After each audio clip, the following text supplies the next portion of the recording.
মালদ্বীপ যাচ্ছি আমি আরো।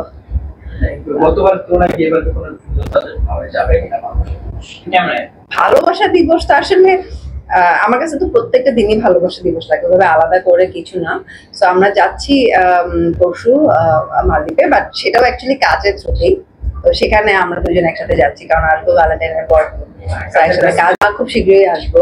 অ্যাকচুয়ালি আরো আগেই শুরু হওয়ার কথা ছিল, আসলে নানান কারণে আসলে প্রজেক্ট স্লো হয়ে আছে। সো খুব শীঘ্রই দেখতে পাবে।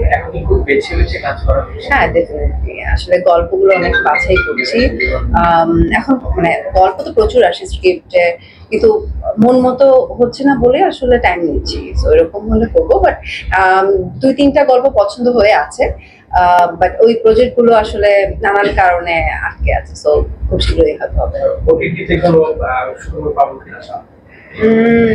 এখনো পর্যন্ত ফাইনাল না, বাট হলে তো জানবে। আমি একটা ক্যাফেরিও সম্পর্কে কিছু বলো সবাইকে। ও ওকে, ক্যাফেরিও লোক না, ক্যাফেরিও তো অনেক পরিচিত একটা নাম, এটা তো আসলে সবাই চেনে।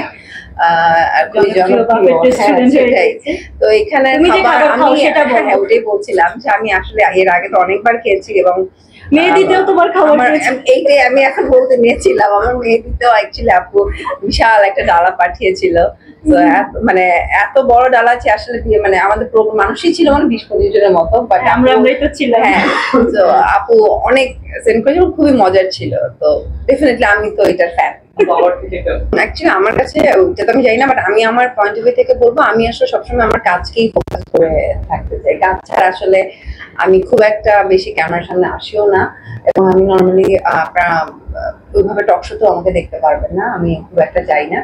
বাট হ্যাঁ, যদি কখনো মুভি প্রমোশনের প্ল্যান থাকে তো ডেফিনেটলি তখন হয়তো আপনাদের সাথে বারবার তখন দেখা হয়। এছাড়া আসলে আমি একটু চাই, আমি হয় না যে আমি সবসময় মানুষের সামনে যে কোনো সময় যে কোনো কাজের মাধ্যমেই চাই, কাজ ছাড়া অন্য কোনো বিষয় আপনার আমাকে ভাইরাল টপিকে দেখবেন এরকম আসলে কখনো হয় না। আপুর বাইট শেষ ইচ্ছা তো আসলে অনেক আগে থেকেই আছে, কিন্তু আমার সাথে বিজনেস করবে আসলে ভেরি সুন দেখবেন আপু বিজনেস শুরু করে দিয়েছে। আমার অনেক আগে থেকে ইচ্ছা আছে, এটা আপুকে আমি অনেকবার শেয়ার করেছি, কিন্তু আসলে আমি বলি কিন্তু হয়ে ওঠে না। আর আমরা দুবাই ভেরি সুন শুরু করব। একবার বলি এইটা, একবার বলি ওইটা, একবার বলি আমি নিজেই স্থির না আছে কোনটা করবো। বাট হ্যাঁ, যদি করি অবশ্যই ওটা ঠিক দিতে পারছি না বলেই আসলে আমি এখনো শুরু করছি না।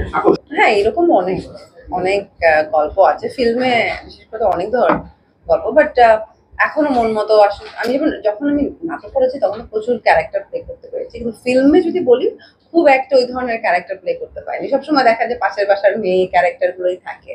তো আমি চাই একটু আলাদা টাইপের কিছু ক্যারেক্টার। এটা ডিপেন্ড করে, আমি বলে এখন করতে পারবো না, গল্প এটা আসলে বুঝতে পারবো।